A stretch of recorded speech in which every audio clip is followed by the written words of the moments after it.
continuer particulièrement dans ce qu'on a vu tout à l'heure. Et si vous voulez bien, donc, on va se lever, on va lire la parole de Dieu. Et j'aimerais donc qu'on puisse relire particulièrement donc, ce qu'on a lu tout à l'heure dans Apocalypse chapitre 13. Apocalypse chapitre 13, verset 1er. Puis je vis monter de la mer une bête qui avait 10 cornes et 7 têtes. Et sur ses cornes, 10 diadèmes. Et sur ses têtes, des noms de blasphème. La bête que je vis était semblable à un léopard. Ses pieds étaient comme ceux d'un ours.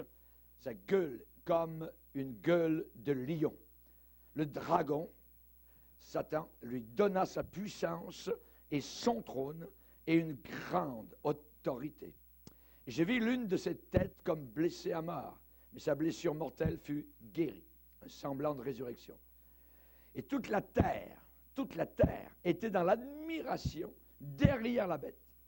Et ils adorèrent le dragon parce qu'il avait donné l'autorité à la bête. Et ils adorèrent la bête en disant, qui est semblable à la bête et qui peut combattre contre elle. Et il lui fut donné une bouche qui proférait des paroles arrogantes et des blasphèmes. Et il lui fut donné le pouvoir d'agir pendant 42 mois. Et elle ouvrit sa bouche pour proférer des blasphèmes contre Dieu, pour blasphémer son nom et son tabernacle, et ceux qui habitent dans le ciel. Et il lui fut donné de faire la guerre aux saints et de les vaincre. Et il lui fut donné autorité sur toute tribu, tout peuple, toute langue et toute nation. Et tous les habitants de la terre l'adoreront, ceux dont le nom n'a pas été écrit dès la fondation du monde dans le livre de vie de l'agneau qui a été immolé. Amen. Père, nous te bénissons. Nous te remercions car tu viens à notre aide. Tu viens à notre secours pour nous faire comprendre, Seigneur. Tu bénis ce pauvre instrument que tu as sauvé par ta grâce, ce pécheur que tu as appelé au ministère. Te bénis, Seigneur, je t'adore, je veux t'aimer encore plus. Bénis mes frères et sœurs, Seigneur, afin qu'ils puissent bien comprendre. Aide-moi, Seigneur, dans l'élocution, Seigneur, de mes paroles, Seigneur, que nous puissions bien comprendre. Et que le Saint-Esprit, Seigneur, puisse clouer la vérité, Seigneur, sur nos cœurs. Nous te demandons que nous puissions bien réaliser, Seigneur, que nous sommes parvenus à la fin des temps. Bénis abondamment chacun de tes enfants. Ce n'est pas pour nous décourager, ce n'est pas pour nous faire peur. Au contraire, Seigneur, c'est pour nous rapprocher de toi, parce que nous voyons les jours qui sont proches de ton retour. Merci, Seigneur, et bénis tous les frères et sœurs au nom de Jésus. Amen. Et tout le peuple dit Amen. Gloire à Dieu. Que Dieu soit béni. Vous pouvez vous asseoir, frères et sœurs. Alléluia. Gloire au Seigneur. Nous parlons donc particulièrement de l'Antichrist, deuxième partie, et aussi de son nouveau Jésus. Donc, évidemment, on a vu tout à l'heure que la première caractéristique de l'Antichrist serait qu'il paraîtrait comme étant un personnage donc religieux. Personnage religieux, personnage mystérieux et personnage vicieux. Quelque chose donc qui met en combinaison évidemment les attributs, je dirais, de Satan. Satan connaît la Bible. Il l'a cité à Jésus. Rappelons-nous qu'il connaissait le psaume, particulièrement 91, qu'il a cité donc à tort et à travers, mais il le sait très bien. Et il a cité la citation de Satan à Jésus. Il l'a arrêté lorsque le verset plus loin parle de lui. Et tu fouleras le lionceau et le dragon. Là, il s'est arrêté. Il n'a pas dit ça. Vous voyez, il s'est arrêté juste avant. Dans le psaume 91, donc, hein, on voit qu'il a cité à tort à travers ce passage à Jésus-Christ. Donc, évidemment, on a vu qu'au travers de Caïn, nous avions là, tout à fait au début, l'esprit de l'Antichrist. Et ensuite, nous avons vu donc que l'Antichrist va être le moyen par lequel le monde va adorer Satan. Par intermédiaire, par médium, voyez, les gens de la terre, en adorant l'Antichrist, vont adorer en réalité le diable. Et que le monde puisse adorer directement comme cela Satan, massivement, en masse, eh bien cela a été déjà, je l'ai dit tout à l'heure, pour moi déjà un très très grand mystère. mais au travers des événements de la fin et l'étude attentive de la parole de Dieu, il y a des choses qui se décèlent, des choses que l'on comprend. Voyez, il est dit, Daniel a dit, plusieurs liront le livre à la fin et la connaissance augmentera. La connaissance augmentera. Connaissance donc des prophéties bibliques. Le Seigneur va dévoiler au fur et à mesure ce que nous avons besoin de connaître. Voyez, pour que les hommes des derniers temps, et nous le sommes, voyez, puissent apprendre que la seule et unique façon pour ne pas être séduit dans ces derniers jours, dans ces temps de la fin, il y a une seule manière, il n'y en a pas deux ni trois, il y en a une seule, c'est un abandon complet aux Écritures. S'abandonner littéralement aux Écritures, voyez, une consécration sérieuse aux Écritures dans les moindres détails pour mener véritablement une vie pieuse. Une vie pieuse, une vie loin du péché. Le péché aveugle, voyez, et le péché endurcit notre cœur, on ne comprend pas, on résiste, on se rebelle face à la parole de Dieu. Pourquoi? Parce que, justement, le péché est une influence mauvaise. Je dirais que c'est comme des mauvaises herbes dans nos jardins. On sait que le diable arrive toujours avec la question, Dieu a-t-il réellement dit? Il vient mettre en doute. Il ne dit pas Dieu n'a pas dit ça. Il arrive en déstabilisant la personne. La personne a une parole de Dieu, Dieu l'a dit, la personne sert la parole de Dieu dans son cœur, et le diable arrive en disant, oui, c'est bien beau, mais est-ce que Dieu a vraiment dit ça? Et tout d'un coup, la personne, Ève, était plus certaine. Oui, c'est vrai, oui, mais non, vous serez comme des dieux, voyez. Non, vous pouvez manger de l'arbre, Dieu ne veut pas vraiment dire ce qu'il veut dire. Voyez, le séducteur, Dieu veut vraiment dire ce qu'il veut dire. Et dans ces derniers temps, nous devons nous accrocher vraiment à la parole du Seigneur et une étude sérieuse des Écritures. Voyez, l'apôtre Paul a dit aux Galates, si quelqu'un vous annonce un autre évangile que celui que nous vous avons annoncé, que cette personne soit maudite. On ne rit pas avec ça. Il parle de Jésus, il est gentil, il est doux, c'est vrai, il est soft, il est de velours, il a des belles paroles. On dirait un ange qui parle. Attends. Vous voyez? Est-ce que c'est vrai? Vous voyez? Faire très attention. Très attention. Si quelqu'un vous annonce un autre évangile, un évangile différent que celui que nous vous avons annoncé. C'est la raison pour laquelle cette semaine à la radio, j'ai parlé beaucoup sur cet élément-là, et ici dans l'Église aussi, par rapport donc aux autres évangiles. Évangile, c'est évangélion, ça veut dire bonne nouvelle. Et aujourd'hui, dans le monde religieux, eh bien, il y a d'autres bonnes nouvelles. Une fausse bonne nouvelle, c'est que si tu marches avec Jésus, tu vas devenir riche. C'est un gros mensonge. Vous voyez? Comment ça se fait que l'apôtre Paul, qui suivait le Seigneur tellement proche, il a fini avec la tête qui a roulé dans son sang? Il était souvent en prison, souvent dans un naufrage. Comment ça se fait? Vous voyez? C'est un faux évangile. L'évangile de prospérité. Vous voyez? L'évangile de l'estime de soi. L'évangile de la psychologie. Vous voyez? Cours de psychologie. Dans certaines églises, bureau du psychologue. Mon œil! Il faut plier les genoux devant Dieu, savoir prier, savoir chercher le Seigneur. Voyez? Paul a dit l'évangile que vous avez reçu, par lequel vous êtes sauvés, si vous le retenez tel quel. Sinon, vous auriez cru pour rien. Vous auriez cru pour rien. Voyez? Paul a dit les hommes méchants et imposteurs avanceront toujours plus dans le mal, égarant les autres et égarés eux-mêmes. Toi, que les autres fassent ce qu'ils veulent. Toi, demeure dans les choses que tu as apprises et reconnues certaines. Tu connais les choses certaines, les choses réelles, les choses vraies, ce qui a changé ta vie, ce qui nourrit ton âme. Reste dans ces choses. Choses merveilleuses, choses glorieuses. Alléluia. Dans l'Épître aux Hébreux, le chapitre 2, il est dit attention à ne pas dériver, à ne pas se laisser emporter loin de ces choses. Loin de ces choses.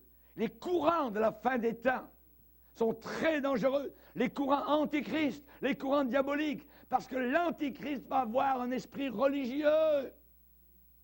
Voyez? Certains disent, ah ben tiens, maintenant je suis dans l'église, je suis en paix, tout ça. Ouais, c'est mieux de combattre.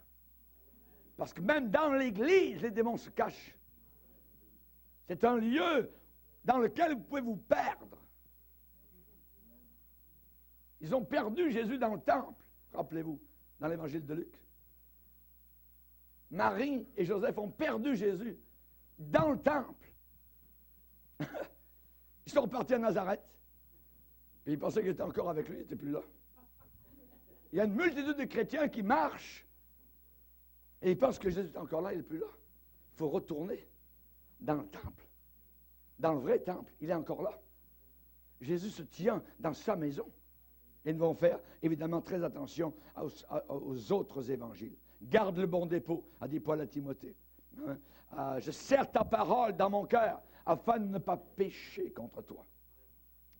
Timothée, exerce-toi à la piété. Comme on s'exerce au jogging ou au sport, exerce-toi à la prière, à discipliner, à avoir une vie de prière. Aux réunions, à ton église, c'est très important. Une seule réunion peut changer le cours de ta vie. Littéralement, une seule réunion, c'est très important. Exerce-toi à la piété. Puisque ces choses doivent toutes se dissoudre, brûler autour de nous, quelles ne devons-nous pas être par la piété, va dire l'apôtre Pierre. Tout va brûler, tout va se consommer. Voyez?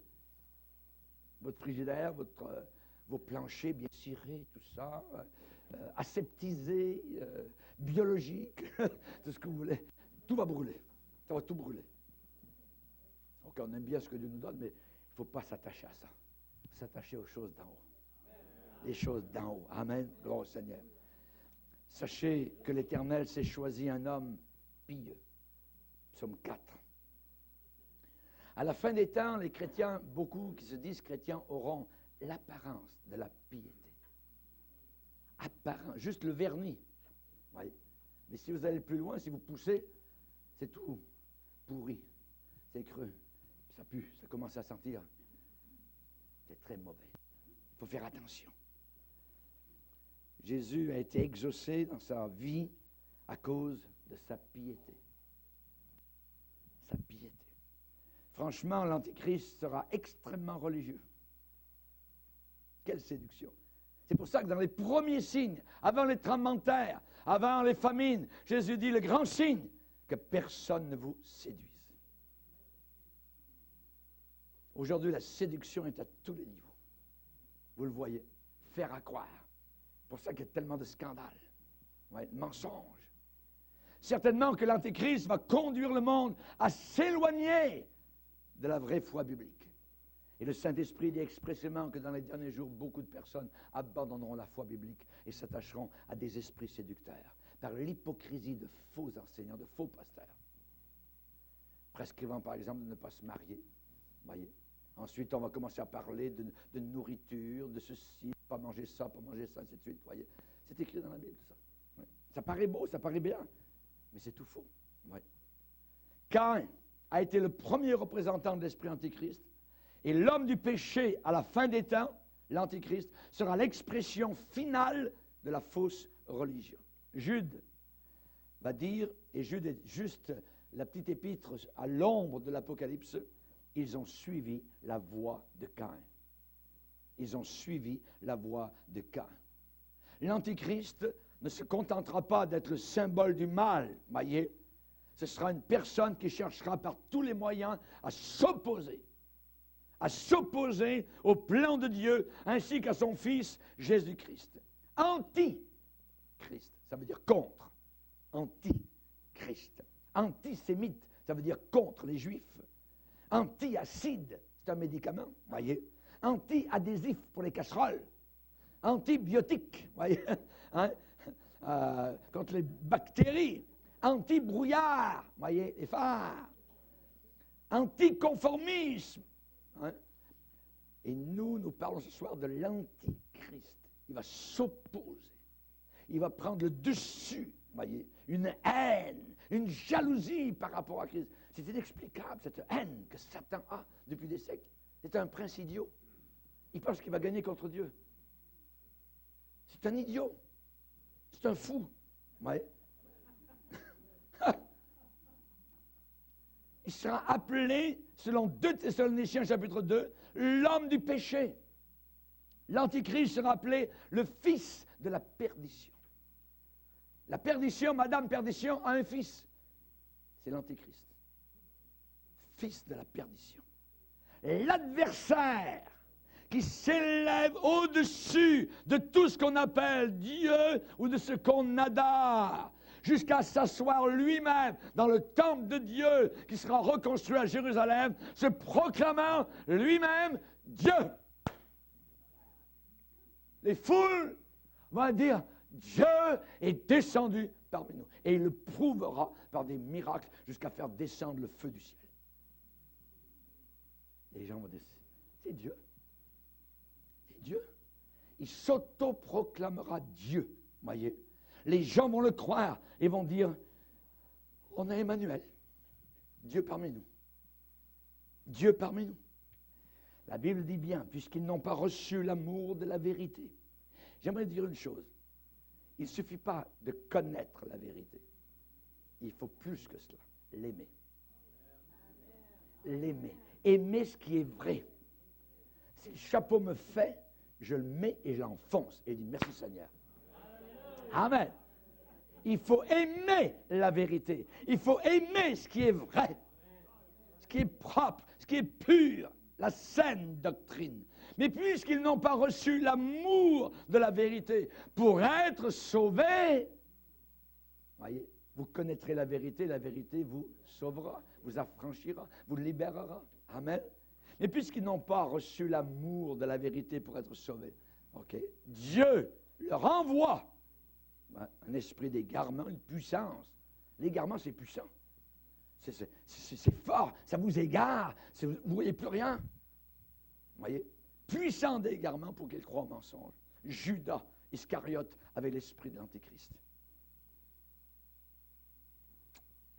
Baiser de Judas. C'est par un baiser que tu livres le Fils de l'homme. Jésus dit, il aurait mieux valu que cet homme ne soit jamais né. Jamais né. C'est terrible. Voyez? Et Judas, Jésus a parlé de façon ouverte aux 12 disciples. Il dit, l'un de vous est un démon. Oh! Et la Bible ajoute, il parlait de Judas Iscariote, fils de Simon. Fils de Simon. Oui. Judas avait l'esprit de l'Antichrist. Aucun d'eux ne s'est perdu, a dit Jésus, sinon le fils de la perdition. En parlant de Judas. Le double sens du mot Antichrist. Pour mieux comprendre le caractère et le rôle qu'aura l'Antichrist, il faut bien connaître ce que signifie juste son nom. Le Nouveau Testament emploie plusieurs noms pour décrire ce dictateur mondial. Et le plus utilisé du même homme, cet homme-là, c'est Antichrist. 5 fois dans les épîtres de Jean, nous voyons qu'il parle, Jean va parler de l'Antichrist. Petits enfants, c'est la dernière heure. Vous avez appris la venue d'un Antichrist. Il y a maintenant plusieurs Antichrists, voyez. Dans 1 Jean chapitre 2, verset 22, celui-là est l'Antichrist qui nie le Père et le Fils. 1 Jean 4, 3, tout esprit qui ne confesse pas Jésus n'est pas de Dieu. C'est celui de l'Antichrist dont vous avez appris la venue qui maintenant est déjà dans le monde.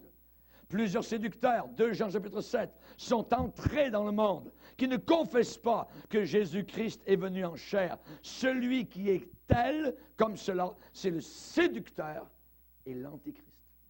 C'est le séducteur et l'Antichrist. Le premier sens, c'est anti, ça veut dire c'est le préfixe contre. Contre. La personne qui porte ce nom est contre Jésus. Et contre Jésus-Christ. Il y a déjà eu des antichrists. Hitler, Staline, voyez. Mais Jean nous dévoile un personnage tout à fait spécial et particulier qui apparaîtra à la fin des temps. Hein, et tous ceux, par exemple, qui rejettent la divinité de Jésus-Christ, précisément, c'est la caractéristique de l'Antichrist. Les témoins de Jéhovah ont l'esprit de l'Antichrist. Les islamistes, les bouddhistes, les hindouistes, hein, les religions orientales, les sectes qui nient que Jésus-Christ est Dieu en chair, ils ont tous l'esprit de l'Antichrist. Voyez. Celui qui ne croit pas que Jésus-Christ est venu sur terre, voyez, il a l'esprit de l'Antichrist. Jésus était parfaitement Dieu et parfaitement homme. Il était pleinement homme et il était pleinement Dieu. Premier sens, anti, contre. Deuxième sens, anti veut dire prendre la place de. Prendre la place de. Passer devant. Passer en avant. Se substituer à. Voyez?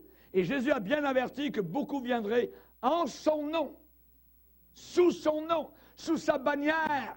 Chrétien, Église chrétienne. Voyez? Disant, c'est moi qui suis le Christ. Nous sommes des chrétiens. Venons tous ensemble. Voyez. À la fin des temps, l'Antichrist réel s'élèvera au-dessus de tout ce qui est Dieu ou de ce qu'on adore. Il se substituera. Il ne voudra l'adoration qu'à lui seul. Il se proclamera lui-même Dieu. Et en conséquence, non seulement Satan est contre Christ, mais en plus, deuxièmement, il désire être adoré à la place de Jésus-Christ. Jaloux. Il est jaloux de Jésus-Christ. Rappelons-nous dans la tentation, quand Satan est venu vers Jésus dans le désert. Si tu es le Fils de Dieu. Le diable sait très bien. Il sait très bien. Satan est une créature. Et Jésus est le Créateur. Satan va parvenir à la fin des temps à se faire adorer en produisant un jour son chef-d'œuvre, c'est-à-dire l'Antichrist qui sera sa marionnette pour que la multitude puisse l'adorer. L'Antichrist sera son instrument pour que les masses croient à ses mensonges. Il se glorifiera au-dessus de tous les dieux et il dira des choses incroyables contre le Dieu des dieux. Daniel 11, verset 36.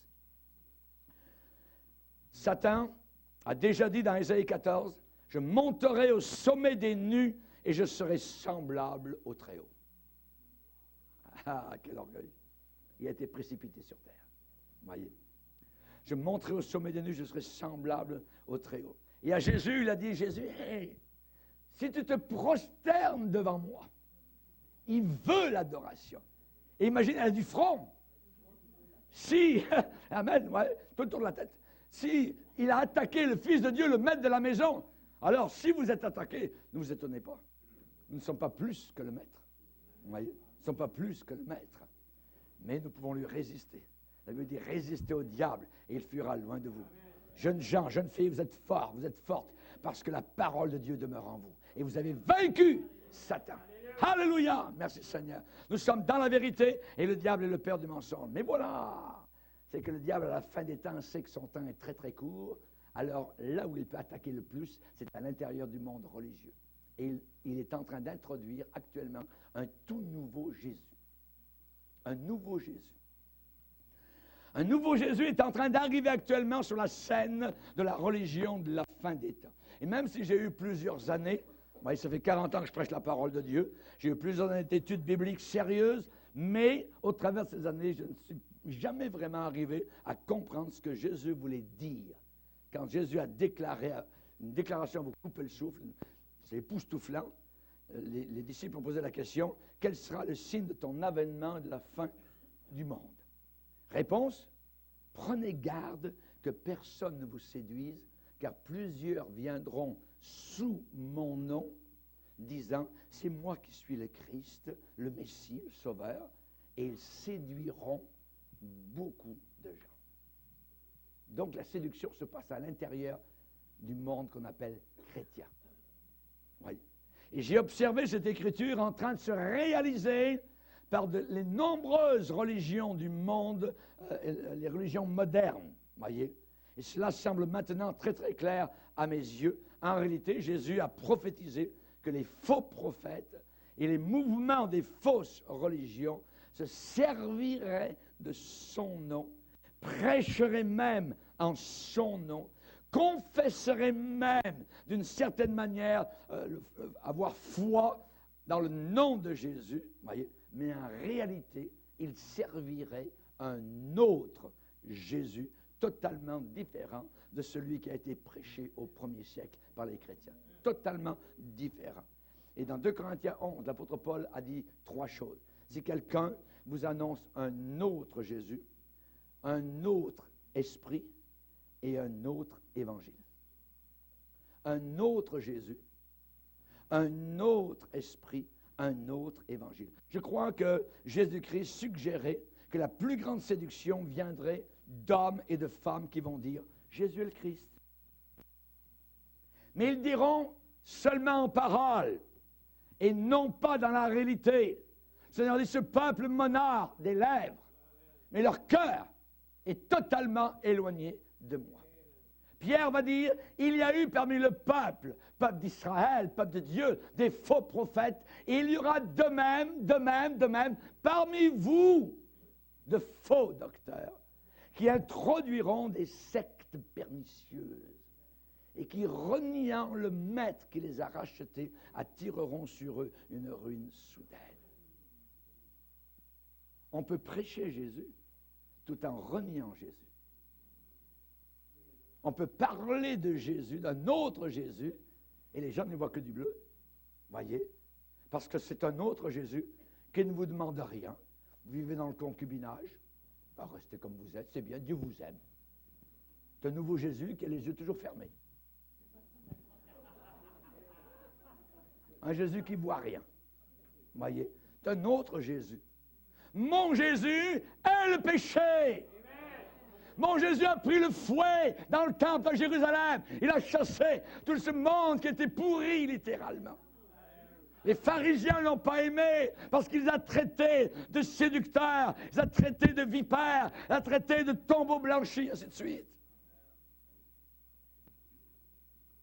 Ce nouveau Jésus possède le même nom. Il s'appelle Jésus. Ce nouveau Jésus est prêché. Ce nouveau Jésus est promu, même avec de grands versets de la Bible, mais n'a aucune ressemblance avec le message historique de la croix. Si l'apôtre Paul et les premiers chrétiens arrivent aujourd'hui dans des milieux qu'on appelle l'Église chrétienne, après avoir fait une réunion, ils sortiraient en vitesse en disant « c'est apostasie, c'est l'apostasie ici, c'est pas l'Église du premier siècle, c'est pas l'Église de Jésus-Christ. » On parle de lui, on chante sur lui, on a des cantiques, ce lieu est appelé Église, mais c'est un lieu totalement profane. Un lieu totalement profane. Une coquille vide, peut-être grande, mais vide. Vous ressortez aussi vite que vous êtes arrivé. Vous avez eu le temps de convoiter les femmes, les hommes, les maris, tout ça. Hein, vous avez eu le temps de regarder. Il y a, parfois l'habillement même laisse à désirer, ça n'a aucun sens. Voyez? Mais c'est l'Église de Dieu. Nouvelle Église. Pour aujourd'hui. Pour aujourd'hui. L'Église de Jésus-Christ, elle n'est pas pour aujourd'hui. C'est l'Église éternelle de tous les siècles. Elle n'est pas infectée par l'esprit antichrist de ce monde. Ce nouveau Jésus est un autre Jésus. Vous savez que ce que Jésus nous a dit, c'est une vie crucifiée. La mort à nous-mêmes. Voyez? Une vie centrée sur la croix, où la chair, notre chair est crucifiée, et où la vie du moi est reniée. Évidemment, aujourd'hui, cette vie crucifiée, chers amis, vous entrez dans certains milieux chrétiens, ça n'a absolument aucun rapport avec le christianisme flamboyant d'aujourd'hui qui semble encore même plus extravagant qu'Hollywood. Il semble que vous rentrez dans des salles de cinéma et non pas dans des lieux où on va adorer le Seigneur. Il y a eu un temps où il y avait des Kleenex, des boîtes de Kleenex en avant parce qu'on savait qu'à chaque fois, les gens allaient pleurer. Aujourd'hui, tous les yeux sont secs, aucun problème.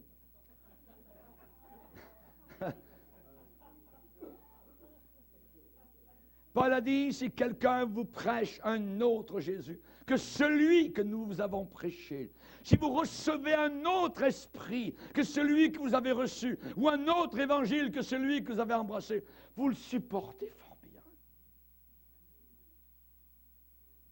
Ces hommes-là, dit Paul, sont de faux apôtres, sont des ouvriers trompeurs, déguisés en apôtres de Christ. Si vous approchez un peu d'eux, voyez, ça sent pas la brebis, ça sent pas le berger, ça sent le loup. Mais pourtant, l'habit est un habit de berger. Il semblerait qu'une brebis, là, non, c'est un loup. Il suffit qu'il ouvre sa bouche, vous voyez des grandes dents. Il y a une prophétie très particulière qui m'a frappé. Dans Ésaïe chapitre 4, il est dit qu'à une certaine époque, 7 femmes vont aller vers un homme. La femme peut représenter l'Église ou les églises. L'homme, Christ. Pilate a dit, voici l'homme. 7 femmes iront vers un homme et diront à cet homme, nous mangerons notre pain. Nous nous vêtirons de nos habits. Fais-nous porter seulement ton nom.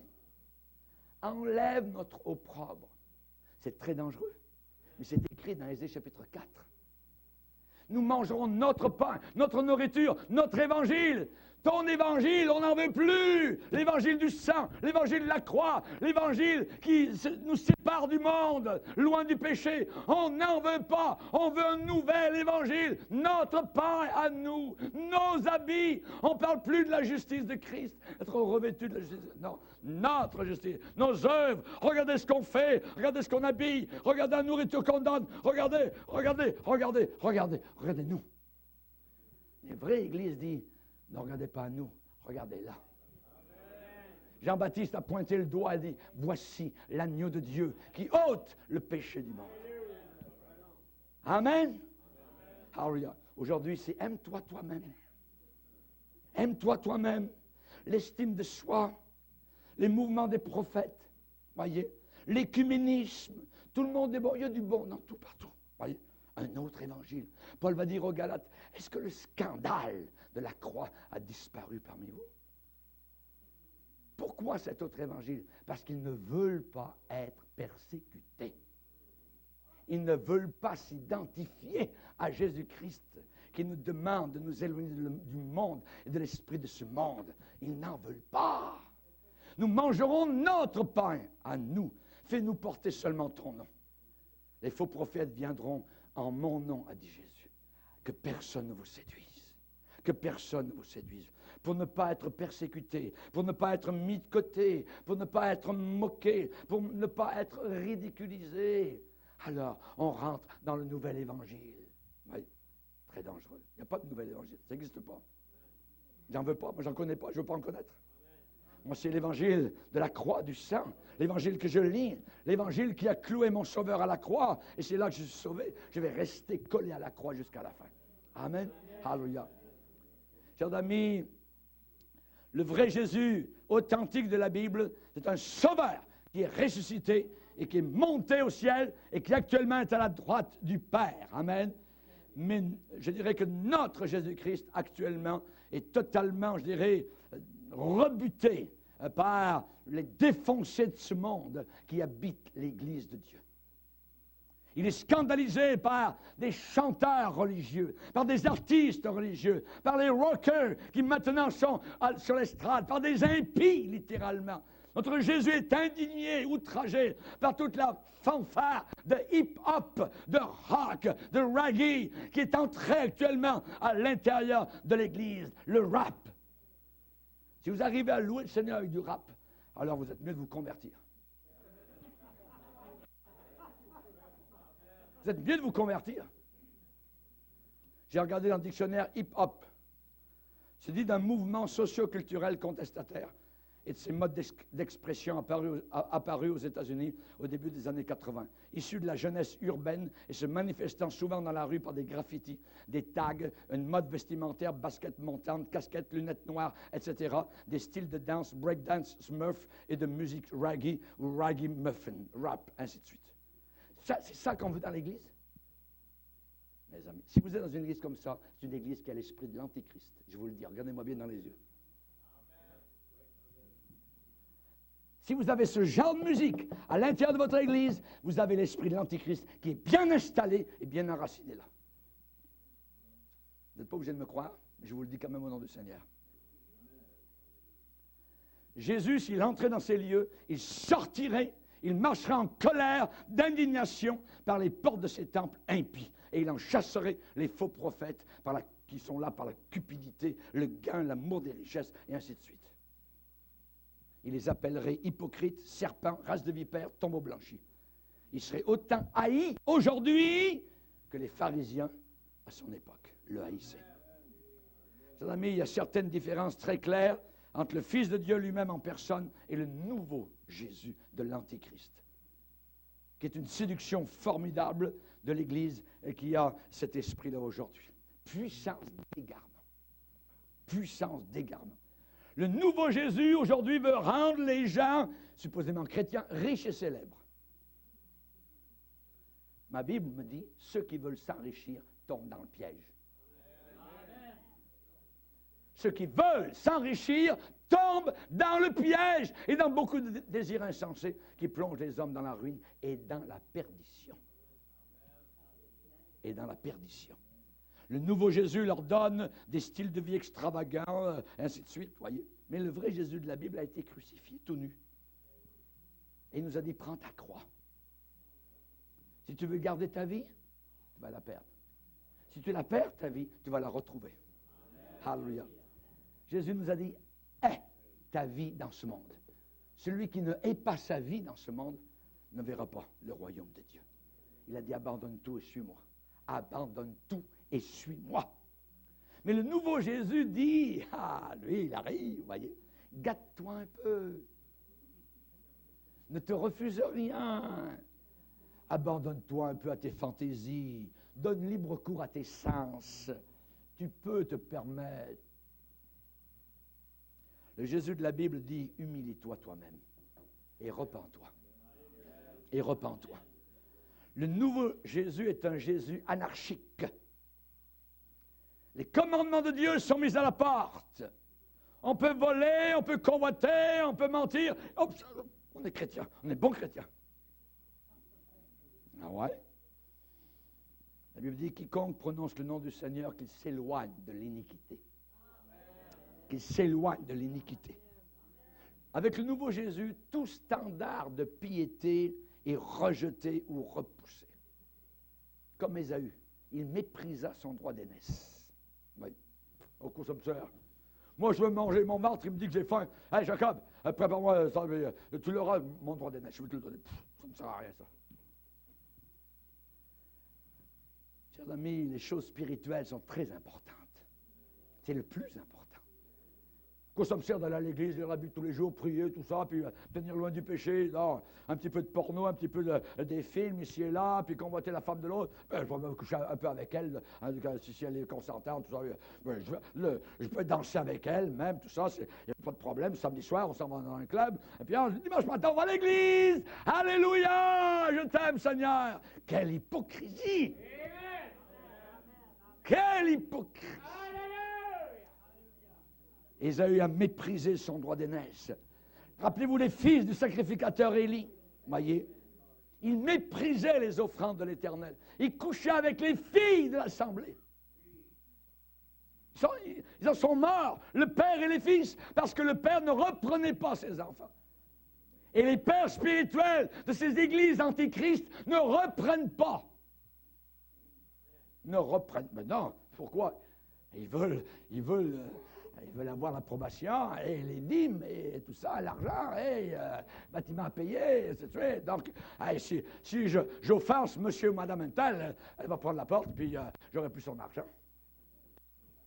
On ne reprend pas, vous voyez. L'Antichrist, l'esprit de l'Antichrist, c'est ça.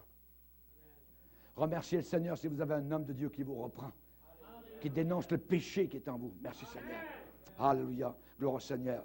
Le Jésus de la Bible dit clairement, celui qui dit « je l'ai connu » et qui ne garde pas ses commandements est un menteur. Et la vérité n'est pas en lui. Et la vérité n'est pas en lui. Voyez. Rappelez-vous le peuple au pied du Sinaï. Ils sont arrivés là au pied du Sinaï. Ils ont dit « Yes, Moïse, je ne sais pas ce qui est devenu. Ça fait des semaines qu'il est là-haut. Il parle avec Dieu supposément. Ça. Ben nous, hein, on aimerait swinguer, on aimerait la bottine, danser, tout ça. Et puis on a des femmes qui sont belles à côté, là, ça. Hey, les femmes, vous voulez pas venir danser un peu, ça? Puis ça termine en orgie. Et ça a terminé par des morts et des jugements de Dieu. Juste la tribu de Lévi qui a vu ça s'est séparée. A dit, c'est terrible, on ne peut pas participer à ça. C'est le peuple de Dieu. Oh Seigneur, qu'est-ce qui va nous arriver? Ils ont été attristés par ce qu'ils voyaient. Vous voyez? Et quand Moïse est descendu, vous savez comment il a crié? À moi, ceux qui sont pour l'Éternel. Et la tribu de Lévi est venue vers Moïse. Et les autres ont été jugés. Chers amis, ce Jésus, hein, il va revenir, hein, ça fait longtemps.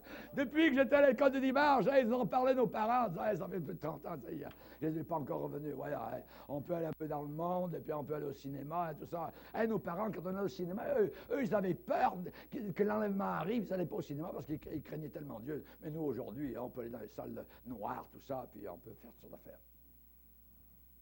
Ah ouais? Ah ouais? Ils ont des comptes à rendre. Ils ont dit, fais-nous un Dieu qui marche devant nous.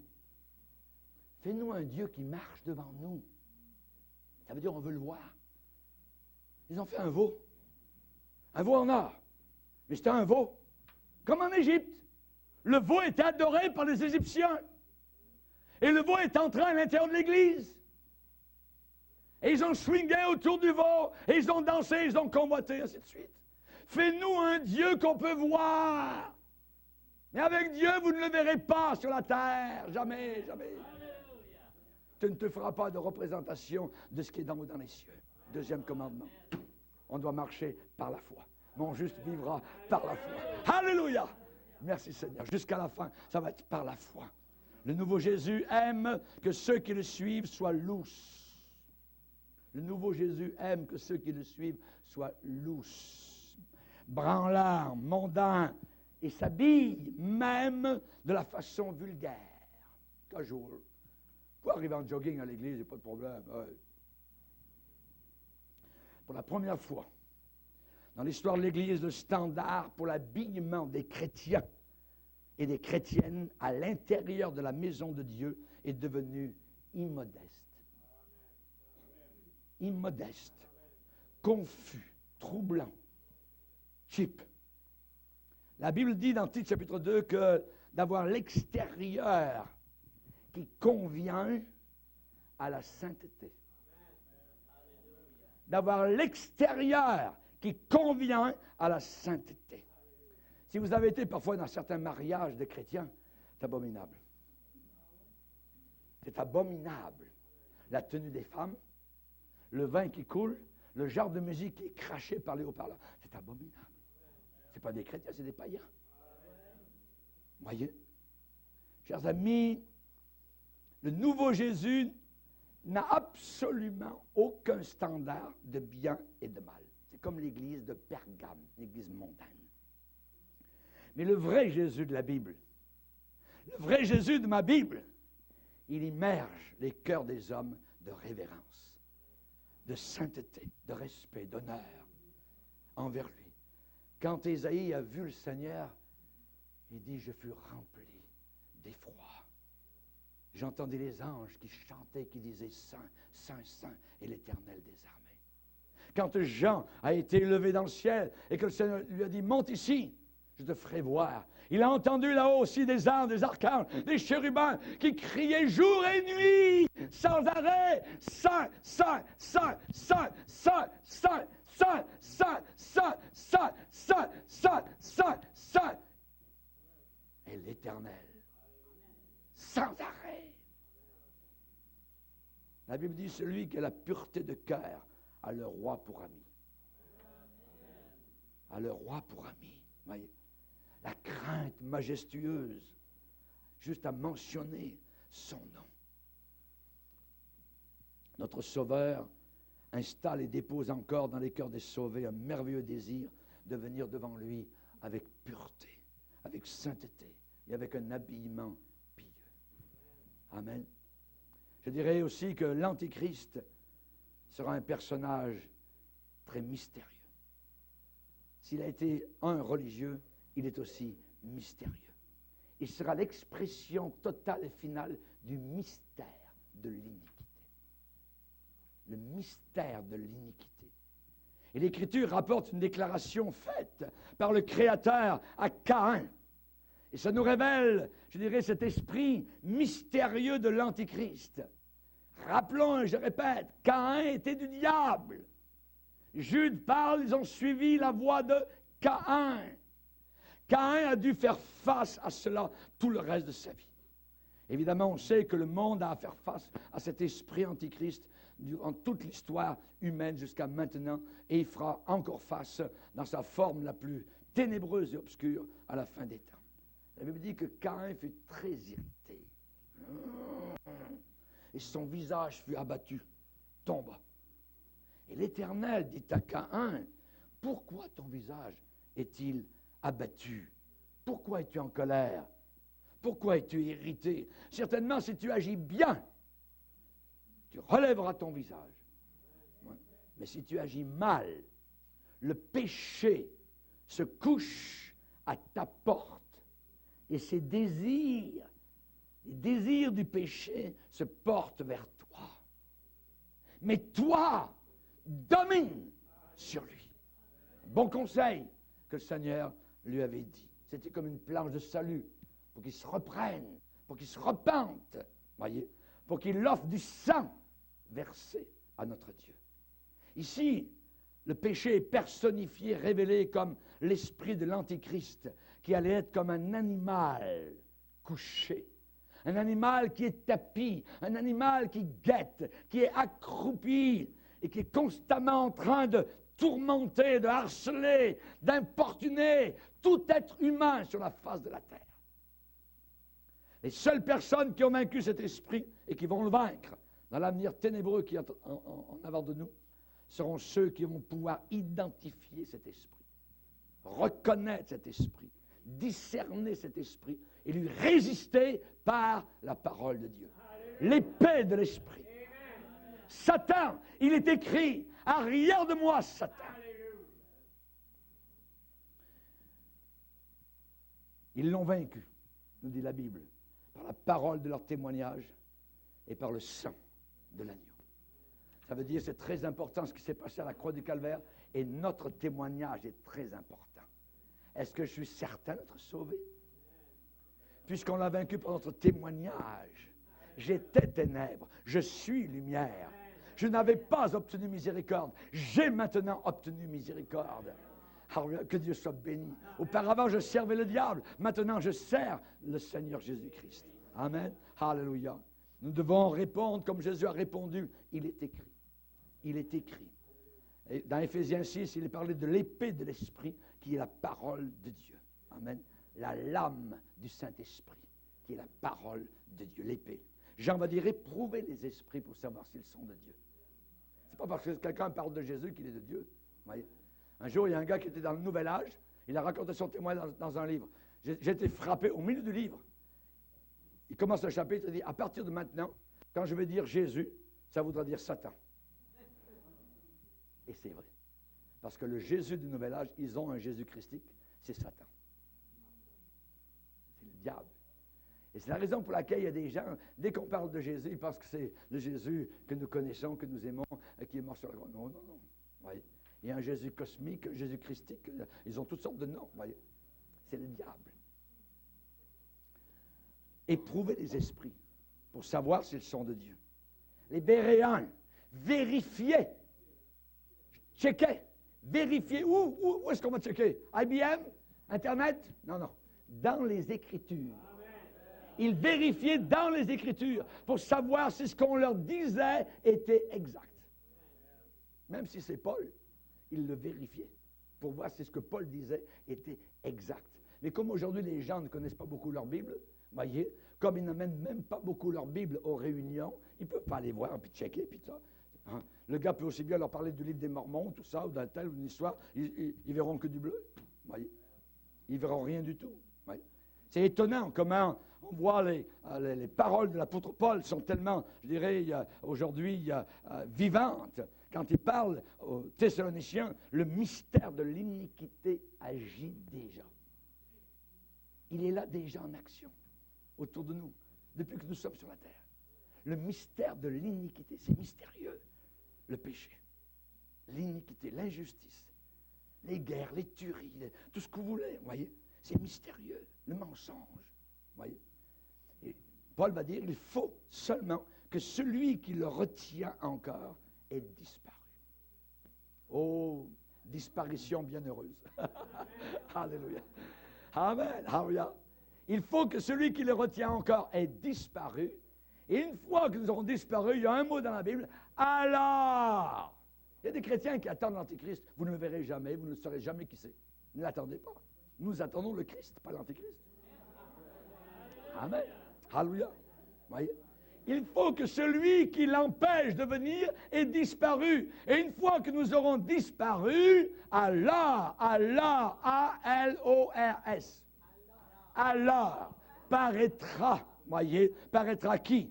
Paraîtra l'impie. Ça veut dire le méchant, voyez, que le Seigneur détruira à la fin, voyez, des 7 années de grande tribulation, par le souffle de sa bouche, et qu'il anéantira par l'éclat, brightness, hein, de son apparition. Quand Christ va arriver, alléluia, gloire au Seigneur. Une parole de Jésus, amen. Alléluia. Il a créé le monde, la planète Terre, amen, a commencé à rouler dans le ciel. Sur du vide, c'est sa parole. Il soutient toutes choses par sa parole. Amen. Et par la même parole, les cieux et la terre d'à présent sont réservés pour le feu. Par la même parole, la parole de Christ. Lazare, sort! Le mort est sorti. Alléluia. Amen. Il l'anéantira par le souffle de sa bouche. Merci Seigneur. Et dans ces deux passages, je dirais dans Genèse 4 et 2 Thessaloniciens chapitre 2, eh bien on voit la même caractéristique du mystère de l'iniquité, hein, ou de l'Antéchrist qui est révélé au commencement, c'est-à-dire à la chute de l'homme dans le jardin d'Éden avec Caïn, et à la fin des temps, dans l'éclatement et l'explosion de cet esprit Antéchrist dans les derniers jours. Il faut que nous connaissions, que nous apprenions à partir de l'histoire des Écritures, je dirais, le véritable esprit d'iniquité. Savoir le discerner. Voyez. Et l'Église est remplie de bonnes personnes, toujours de bonnes personnes, voyez, qui essayent d'identifier qui sera l'Antichrist de l'avenir, dans le futur. Voyez. C'est lui, c'est Sarkozy, c'est Bush, c'est Kissinger, c'est le pape, non, vous ne le saurez pas, vous ne le saurez pas. Cherchez pas. Prince Philippe. N'importe qui. Voyez. Voyez. Et ces bonnes personnes, souvent, ne peuvent pas discerner son esprit qui est séduisant, qui est captivant, qui est couché là, au palier de leur porte. Au palier de leur porte. Voyez. Mettons-nous bien dans la tête cette déclaration simple de la Bible. Le mystère de l'iniquité agit déjà. Il est là en action. Ça veut dire qu'il est déjà au travail. Il est déjà à l'œuvre. Comment allons-nous reconnaître la préparation, je dis bien, de la venue du futur Antéchrist mondial, si nous ne voyons pas, si nous ne discernons pas le mystère de l'iniquité qui est déjà maintenant sous nos yeux autour de nous? Oui. Je vais vous repasser ce que nous avons vu tout à l'heure.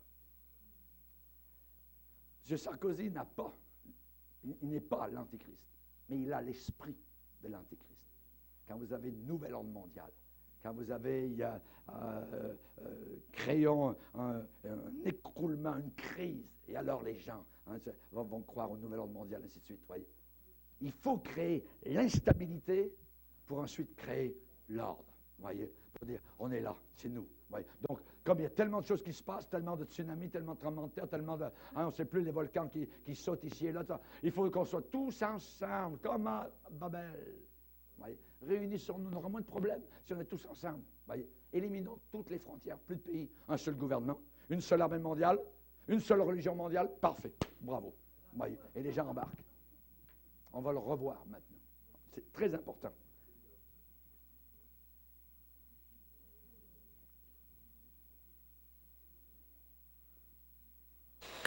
« 2009 peut être l'année de naissance d'un nouveau capitalisme, d'un nouvel ordre mondial. Et j'en appelle à tous les gouvernements, aucun d'entre nous n'en sortira en faisant sa propre politique dans son coin, isolé de ce que font les autres. On ira ensemble vers ce nouvel ordre mondial. Et personne, je dis bien personne, ne pourra s'y opposer. Car à travers le monde, les forces au service du changement sont considérablement plus fortes que les conservatismes et les immobilismes.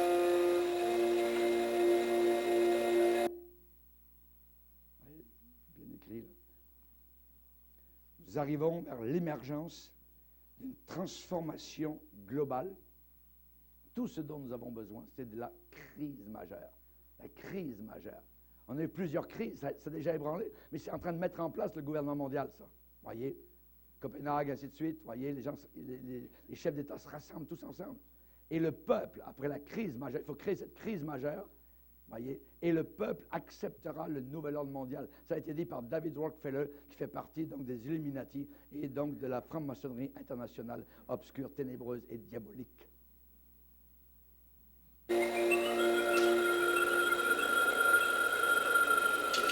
Cette crise marquera sans doute pour l'histoire le commencement véritable du XXIe siècle. Le moment où tout le monde aura compris qu'il était temps de changer, temps de donner un nouveau visage à la mondialisation, temps de construire un nouvel ordre mondial, politique, économique, social, assis sur de nouveaux principes et de nouvelles règles. Le sommet mondial pour refonder le capitalisme, c'est l'Europe qui l'a proposé. Le nouvel ordre mondial, c'est autour des propositions de l'Europe qu'il se construira. Plus que jamais, l'Europe prend conscience qu'elle a besoin d'un véritable gouvernement économique, dont elle vient d'expérimenter ce qu'il pourrait être et l'utilité qu'il pourrait avoir. Ce gouvernement économique, c'est tout naturellement l'Eurogroupe qui doit en être le cadre. Quand arrive ce qui sera la meilleure antidote à la dangereuse tentation du protectionnisme, de l'anticapitalisme, du dirigisme bureaucratique que les désordres actuels vont immanquablement nourrir. Et le doute grandira si les Français ont le sentiment qu'on leur cache quelque chose. C'est la première fois que je m'exprime au nom de la France à cette tribune. Il s'agit pour moi d'un instant solennel, d'un instant émouvant. C'est un véritable New Deal à l'échelle planétaire qui est nécessaire. Un New Deal écologique et économique. Au nom de la France, j'appelle tous les États à se réunir pour fonder le nouvel ordre mondial du XXIe siècle sur cette idée forte que les biens communs de l'humanité doivent être placés sous la responsabilité de l'humanité tout entière.